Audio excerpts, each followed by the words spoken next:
En un video pasado te expliqué qué eran los presocráticos y cuál fue el primero de estos, Tales de Mileto. Pero como se me hacía muy largo y capaz no entendías nada, decidí dividirlo en dos partes. Por eso hoy te vengo a resumir los presocráticos, parte 2. Los presocráticos, parte 2, para los pibes. Bueno, como hice con la primera parte, voy a hablar más que nada de los filósofos presocráticos más conocidos. A otros capaz te los nombro y digo alguna que otra boludez, pero no vamos a entrar tanto en detalle porque, bueno, al pedo es mucho más especialista. En fin, otro tipo muy pero muy conocido es el Heráclito de Éfeso. Acordate que los nombres de todos estos habitantes de la actual zona de Grecia suelen ser así, nombre más ciudad. Cuestión que el Heráclito era un tipo bastante misterioso. De hecho se dicen que le decían así, Heráclito el Oscuro, porque le gustaba decir todo de una manera súper enigmática y bien rompebolas, con metáforas o cosas así que no casabas una. Heráclito tiene una frase muy famosa y es algo así como que nadie se baña en el mismo río dos veces. Imagino a los amigos de Heráclito pescando lo más tranqui y el tipo tirando estas frases. ¿Qué me importa, Heráclito? ¿No ves que quiero pescar y bañarme? No me cambia nada no bañarme dos veces en el mismo río, no sé qué me querés decir. Pero bueno, nosotros no somos amigos de Heráclito y estamos viviendo como más de 2000 años después, así que vamos a ver qué demonios quiso decir con aquella frase. Para empezar, y esto es algo medio polémico, Heráclito nunca dijo esa frase exactamente. Es presa de la cantidad de frases apócrifas que circulan por las redes. Ustedes tienen que saber distinguir estas cosas, eso es muy importante. Siempre confíen en buenas fuentes donde puedan constatar que la frase le pertenece al autor, como esta de Borges, por ejemplo. Alta frase, amigo.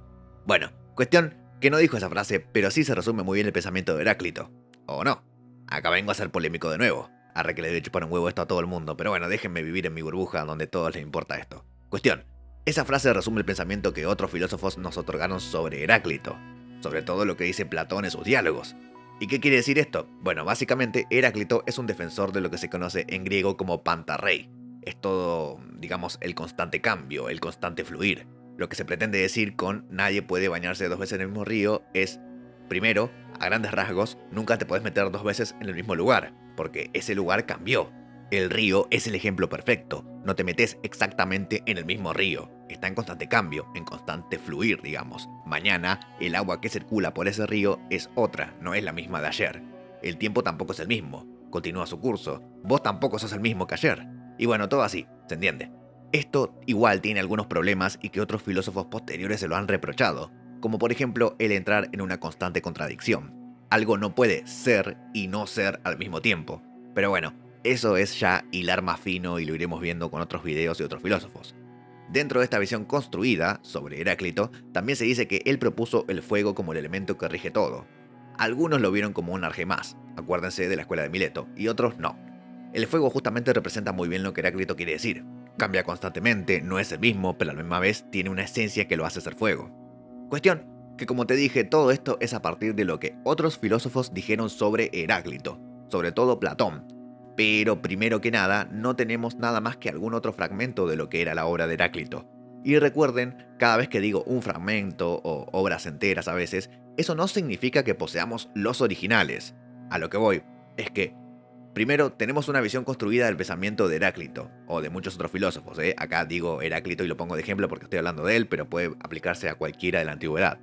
Segundo, de esos filósofos que escribieron sobre el pensamiento de Heráclito, no tenemos las obras originales, muchas veces ni siquiera la primera o segunda o tercera copia. Y en aquellos tiempos copiar una obra así era hacerlo a mano, lo que puede conllevar muchísimos errores claramente. Si querés sumarle más y más problemas, a veces ni siquiera poseemos una obra en el idioma madre del autor, por así decirlo. Capaz que lo único que sobrevivió es una traducción. Y bueno, así mil problemas más que uno se encuentra al momento de investigar. Copias malintencionadas, copias rotas, etcétera, etcétera. Esto es el problema de las fuentes. Volviendo a lo de Heráclito, hay un par de fragmentos de él muy breves y que habría que estudiarlos mucho para decir algo realmente crítico o analítico, pero en ningún lado está escrito esa famosa frase que todo el mundo conoce, o tampoco todo lo del fuego y demás.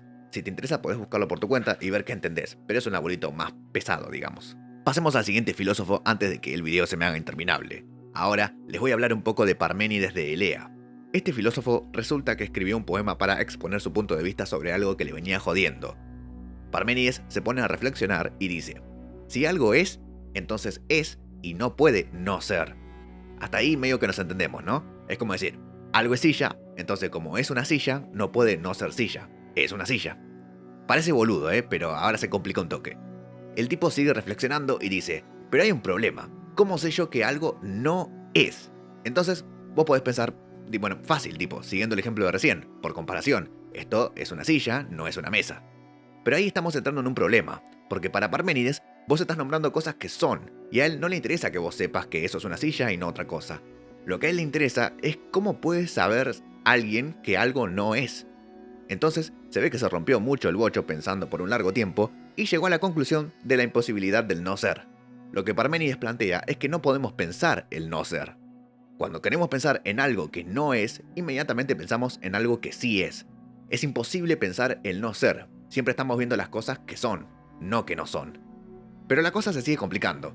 Parménides, en ese poema que te conté, plantea dos argumentos: la vía de la verdad y la vía de la opinión. En la vía de la verdad, nos vamos a guiar por la razón. Esto nos permitirá conocer lo que es verdadero y, por lo tanto, lo que es. Miren la importancia que le otorga la razón. Esto va a ser recontra remil importante como 2000 años después. Pero bueno, la vía de la opinión es la que seguimos todos básicamente, porque lo que Parménides dice es que, por ejemplo, cuando yo te comparé que una silla no es una mesa, es algo medio obvio y lo podemos descartar fácilmente después, para seguir con el mismo ejemplo que planteé hace un rato. Pero si nos queremos poner más exquisitos, el ejemplo podría ser: ah no, eso no es una silla, es un pedazo de madera. Ah no, no es un pedazo de madera, es un árbol. Ah no, no es un árbol, es una semilla. No sé, la lista sigue y sigue. Cuestión, que esto nos sirve para explicar que en la vía de la opinión nuestros sentidos nos engañan, la vista, el olfato, todo, y tendemos a pensar que el no ser existe. O sea, afirmamos que algo no es constantemente, pero Parménides dice que esto es apariencia, y acá se despliega entonces toda una contradicción contra lo que planteó Heráclito, por ejemplo, porque Parménides te dice: no, mira, pibe, no todo está en constante cambio, porque para que algo cambie, tiene que pasar necesariamente de ser a no ser, o de no ser a ser, es lo mismo.